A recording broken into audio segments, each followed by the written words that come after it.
एक गांव के पास एक बड़े पेड़ पर टोनी नाम की एक चिड़िया रहती थी।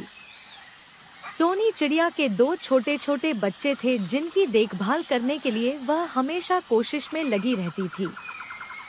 टोनी चिड़िया बहुत गरीब थी और उसे अपने बच्चों की भूख मिटाने के लिए दिन रात मेहनत करनी पड़ती थी। खास बात यह थी कि टोनी इंसानों की तरह बात कर सकती थी और गांव के लोग भी उससे बात कर सकते थे। एक दिन टोनी चिड़िया ने सोचा, क्यों ना मैं पानी पूरी की दुकान लगाऊं? गांव में सभी को पानी पूरी बहुत पसंद है। इससे मुझे कुछ आमदनी हो जाएगी और मेरे बच्चों का भविष्य भी सुरक्षित हो जाएगा। इस विचार के साथ उसने अपनी योजना बनाई और अगले ही दिन उसने काम शुरू कर दिया। टोनी चिड़िया ने अपने पेड़ के नीचे ही एक छोटी सी पानी पूरी की दुकान लगाई। वह बड़े ही प्यार और सफाई से पानी पूरी बनाती और बेचती थी। उसकी पानी पूरी का स्वाद जल्द ही गांव में मशहूर हो गया। दिन ब दिन टोनी की दुकान पर लोगों की भीड़ बढ़ती गई। सभी गांव वाले उसकी दुकान पर आकर पानी पूरी का आनंद लेते और टोनी से बातें करते। टोनी की मेहनत रंग लाई और उसकी दुकान खूब चलने लगी। अरे टोनी, तुम्हारी पानीपुरी का स्वाद तो लाजवाब है और तुमसे बात करके भी बहुत अच्छा लगता है। टोनी ने उत्तर दिया, धन्यवाद भैया, आप सभी का प्यार और सहयोग ही मेरी ताकत है। मेरे बच्चों को अब भूखा नहीं रहना पड़ेगा। हम खुशहाल जीवन जी सकते हैं। जी मम्मा, हम आप पर गर्व करते हैं। आपने हमें सिखाया कि मेहनत और ईमानदारी से सब कुछ संभव है। हाँ, और सबसे महत्वपूर्ण है कि कभी हार नहीं माननी चाहिए। इस तरह टोनी चिड़िया की कहानी गांव में प्रेम का संकेत बन गई। उसने न केवल अपने परिवार को खुशहाल बनाया बल्कि गांव के लोगों को भी यह सिखाया कि कठिन और मुश्किल वक्त में भी लक्ष्य हासिल किया जा सकता है।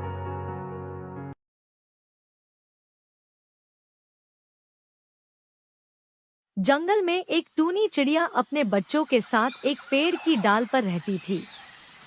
उसने अपने लिए एक घर बनाया था जिसमें वह और उसके बच्चे सुख से रहते थे। अचानक बारिश का मौसम आया और तेज हवाएं चलने लगी। एक रात तूफानी हवाओं की वजह से टूनी चिड़िया का घर कहीं दूर जाकर गिर पड़ा।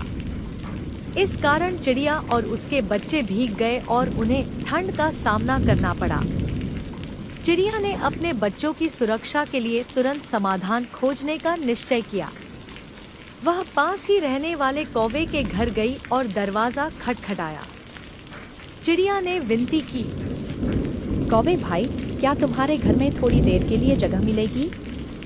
बारिश की वजह से मेरा घर टूट गया है और मेरे बच्चे पूरी तरह भीग चुके हैं। कौवे ने जवाब दिया, दरवाजा खोलूंगा तो ठंडी हवा अंदर आ जाएगी और मेरे बच्चे सो रहे हैं, वे जाग जाएंगे। मैं दरवाजा नहीं खोल सकता। यह सुनकर चिड़िया उदास हो गई और वहां से चली गई। कुछ दिन बीत गए। एक दिन बारिश फिर से जोर से बरसने लगी। अब की बार कौवे का घर भी टूट गया। वह अपने बच्चों को लेकर चिड़िया के पास मदद के लिए पहुंचा और दरवाजा खटखटाया। टोनी बहन, दरवाजा खोलो, बारिश की वजह से मेरा घर टूट गया है। क्या तुम मुझे और मेरे बच्चों को अंदर आने दोगी? टूनी चिड़िया ने तुरंत दरवाजा खोला और कहा, हाँ, क्यों नहीं, आ जाओ। कौवा अपने बच्चों को लेकर अंदर आ गया और चिड़िया से माफी मांगते हुए कहा, मुझे माफ कर दो। आज मुझे अपनी गलती का एहसास हो गया है। उस दिन मैंने तुम्हारे साथ अच्छा व्यवहार नहीं किया था और मैं बहुत शर्मिंदा हूँ। चिड़िया ने उसे माफ कर दिया और कहा, कोई बात नहीं, हमें एक दूसरे की मदद करनी चाहिए। इसके बाद कौवा और चिड़िया अच्छे दोस्त बन गए। इस कहानी से यह सीख मिलती है कि हमें दूसरों की मदद के लिए हमेशा तैयार रहना चाहिए।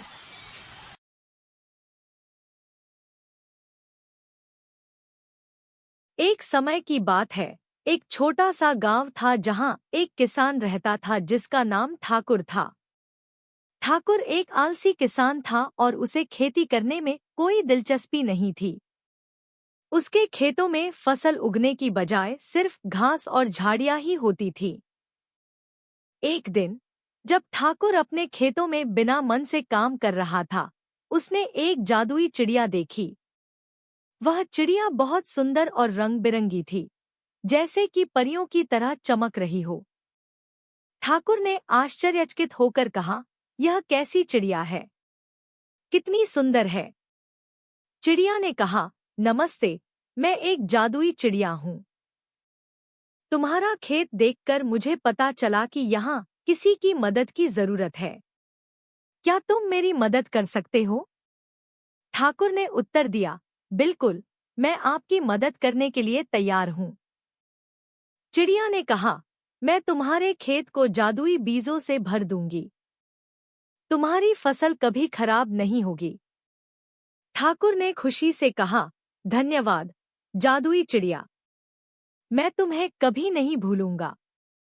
चिड़िया ने अपनी जादुई शक्ति का इस्तेमाल किया और ठाकुर के खेत को जादुई बीजों से भर दिया। कुछ ही दिनों में ठाकुर के खेत में अनोखी फसल उगने लगी। लोग उसके खेत को देखकर हैरान हो गए और बोले, तुम्हारा खेत तो अब जादुई हो गया है। ठाकुर ने कहा, जादुई चिड़िया की मदद से मेरा खेत फसल से भर गया है। ठाकुर ने अपने आलसीपन को छोड़कर मेहनत करने का फैसला किया। उसने अपने खेत को प्यार से देखना शुरू किया और उसका खेत अब फसल से हरा भरा हो गया। इस कहानी से हमें यह सीख मिलती है कि मेहनत और सही दिशा में काम करने की जादुई शक्ति होती है, जो हर मुश्किल को आसान कर देती है।